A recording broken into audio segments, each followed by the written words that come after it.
asema Bwana. Wakati Mungu alimkataa Mfalme Sauli, alimtuma Samueli aende kule Bethlehemu akachague mfalme katika wanawe Yese. Samueli alipomwona Eliabu mwanawe Yese wa kwanza, alikuwa mrefu mwenye sura ya kupendeza, akasema moyoni mwake, huyu ndiye Mungu amemchagua. Lakini Mungu kamwambia, siangalie sura na urefu wa kimo chake, mimi nimemkataa. Mungu Baba haangalii sura wala maumbile yake mtu, Angalia moyo wake mwanadamu. Mawazo ya Mungu sio kama yetu sisi watu wa ulimwengu. Watu wengi huitazama sura ya nje, Baba haangalii sura wala maumbile yake mtu, Angalia moyo wake mwanadamu. Mawazo ya Mungu sio kama yetu sisi watu wa ulimwengu. Watu wengi huitazama sura ya nje.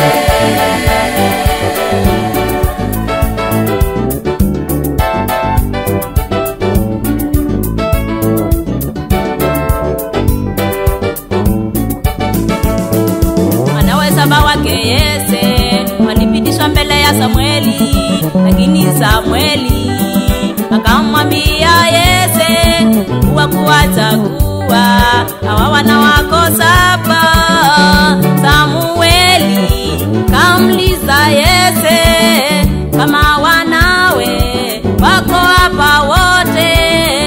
Naye Yese akasema, naye mdogo amesalia na amekwenda kuchunga kondoo. Hapo Samueli kamwambia, tume mtu amlete.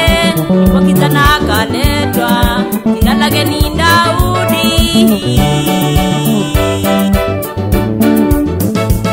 Mungu akamwambia Samueli, sasa huyu ndiye niliyemchagua. Pembe mwagilia mafuta kati ya ndugu Samueli akamiminia Daudi mafuta kichwani mwake. ya Bwana ikamjia Daudi tangu siku Mungu hiyo. akamwambia Samueli, sasa huyu ndiye niliyemchagua. Pembe mwagilia mafuta kati ya ndugu Samueli akamiminia Daudi mafuta kichwani mwake. ya Bwana ikamjia Daudi tangu siku hiyo.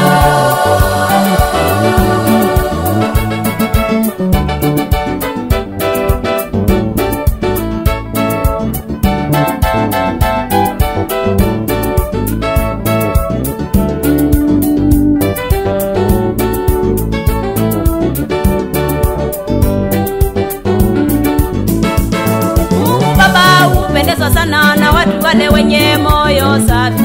Alisema ndio watamwona Mungu. Mwokozi Yesu akikuchagua, usiongope chochote ndugu. Fanya kazi yake Mungu kwa bidii. Maneno ya watu yanaweza kuvunja moyo ndugu yangu. Usiyafuate, wanatumiwa na shetani. Kazi nzuri aliyoianzisha ndani yako lazima